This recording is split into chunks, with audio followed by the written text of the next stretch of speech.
ಮೀಸಲಾತಿ ಹೋರಾಟದ ಬೆನ್ನಲ್ಲೇ ಒಂದಿಷ್ಟು ಲಾಠಿ ಚಾರ್ಜ್ಗಳು ಆಯ್ತು.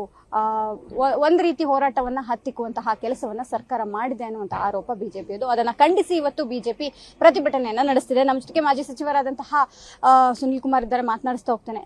ಸರ್, ಎಲ್ಲೋ ಒಂದ್ ಕಡೆ ಮೀಸಲಾತಿಯನ್ನ ಕೊಡಬೇಕಾಗಿದ್ದಂತಹ ಸರ್ಕಾರ, ಮೀಸಲಾತಿಗೆ ಪರವಾಗಿ ನಿಲ್ಬೇಕಾಗಿದ್ದಂತಹ ಸರ್ಕಾರ ಹೋರಾಟಗಾರರನ್ನ ಹತ್ತಿಕ್ಕುವ, ಲಾಠಿ ಚಾರ್ಜ್ ಮಾಡುವಂತಹ ಕೆಲಸವನ್ನ ಮಾಡಿದೆ.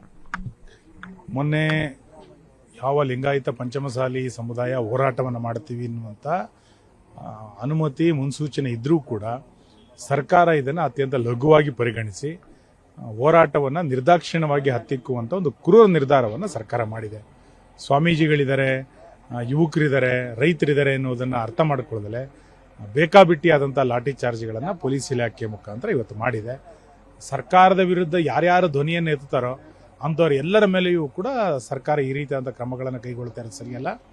ಕರ್ನಾಟಕದಲ್ಲಿ ಪ್ರಜಾಪ್ರಭುತ್ವ ಸತ್ತೋಗಿರುವಂಥದ್ದು, ವಾಕ್ ಸ್ವಾತಂತ್ರ್ಯವೇ ಕಸಿದುಕೊಳ್ಳುವಂಥ ಪ್ರಯತ್ನ ಇವತ್ತು ಸರ್ಕಾರ ಮಾಡ್ತಾ ಇದೆ. ಹೋರಾಟಗಾರನ ಮೇಲೆ ಈ ರೀತಿ ಲಾಠಿ ಚಾರ್ಜನ್ನು ಮಾಡ್ತಿರುವಂಥ ಸರಿಯಲ್ಲ. ಇದಕ್ಕೆ ಸಂಬಂಧಪಟ್ಟಂತೆ ಅಧಿಕಾರಿಗಳ ಮೇಲೆ ಕ್ರಮ ಕೈಗೊಳ್ಳಬೇಕು ಅಂತೇಳಿ ಆಗ್ರಹಿಸಿ ನಾವು ವಿಧಾನಸಭೆಯ ಒಳಗೆ ಮತ್ತು ವಿಧಾನಸಭೆಯ ಹೊರಗೆ ಎರಡೂ ಕಡೆಗಳಲ್ಲೂ ಕೂಡ ಹೋರಾಟವನ್ನು ನಡೆಸ್ತೇವೆ. ಇದೇ ಸರ್ಕಾರ ವಿಪಕ್ಷದಲ್ಲಿದ್ದಾಗ ಮೀಸಲಾತಿ ಪರ ನಿಲ್ತು, ಮೀಸಲಾತಿಗೆ ಮಾತನಾಡ್ತು, ನಿಮ್ಮ ಮೇಲೆ ವಾಗ್ದಾಳಿಗಳನ್ನ ನಡೆಸ್ತು. ಈಗ ಸರ್ಕಾರ ಅಧಿಕಾರಕ್ಕೆ ಬಂದಿದೆ. ಇದು ಮುಖ್ಯಮಂತ್ರಿಗಳಿಗೆ ನಾಚಿಕೆ ಆಗುವಂತ ದಿನ. ಅಧಿಕಾರದಲ್ಲಿದ್ದಾಗ ಒಂದು ರೀತಿಯಾದ ನಿಲುವು, ಅಧಿಕಾರದಲ್ಲಿ ಇಲ್ಲಿದ್ದಾಗ ಅಂತ ಒಂದು ನಿಲುವನ್ನು ಇವತ್ತು ತೆಗೆದುಕೊಳ್ತಾ ಇದ್ದಾರೆ. ಅವತ್ತು ಇಡೀ ರಾಜ್ಯ ನೋಡುವಂತೆ ಅದನ್ನು ಬೆಂಬಲಿಸಿದ್ರು. ಇವತ್ತು ಇಡೀ ರಾಜ್ಯ ನೋಡುವಂತೆ ಅವ್ರ ಮೇಲೆ ಲಾಠಿ ಚಾರ್ಜನ್ನು ಮಾಡ್ತಾ ಇದ್ದಾರೆ. ಅಂದರೆ ತನ್ನ ಅಧಿಕಾರವನ್ನು ಉಳಿಸ್ಕೊಳ್ಳಿಕ್ಕೋಸ್ಕರ ಯಾವ ಮಟ್ಟಕ್ಕೆ ಬೇಕಾದ್ರೂ ಇಳಿತಾರೆ ಎನ್ನುವಂಥ ನಿರ್ದೇಶನಗಳು, ಈ ರೀತಿಯಾದ 100 ಉದಾಹರಣೆಗಳು ಸಿದ್ದರಾಮಯ್ಯನವರ ಕಣ್ಮುಂದೆ ಇದೆ. ನಾವು ಇದನ್ನು ಯಾವುದೇ ಕಾರಣಕ್ಕೂ ಬಿಡೋದಿಲ್ಲ. ಯಾವ ಹೋರಾಟಗಾರನ ಮೇಲೆ ಕ್ರಮವನ್ನು ತಗೊಳ್ತಾ ಇದ್ದಾರೆ ಅವರ ಪರವಾಗಿ ಬಿಜೆಪಿ ಇದೆ.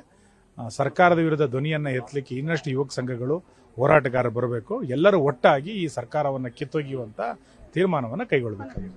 ಸದನದ ಹೊರಗೆ ಇವತ್ತು ಪ್ರತಿಭಟನೆ ಶುರು ಮಾಡಿದ್ದೀರಿ. ನೀವು ಕೂಡ ಒಂದಿಷ್ಟು ಪ್ರತಿಭಟನೆ, ಸದನದ ಒಳಗೆ ಯಾವ ರೀತಿಯಾಗಿರುತ್ತೆ? ಸರ್ಕಾರ ಸ್ಪೀಕರ್ ಅವರಿಗೆ ನೋಟಿಸ್ ಅನ್ನು ಕೊಟ್ಟಿದ್ದೇವೆ. ಇದನ್ನ ಚರ್ಚೆ ಕೈಗೆತ್ತಿಕೊಳ್ಬೇಕು ಅಂತ ಹೇಳಿದ್ದೇವೆ.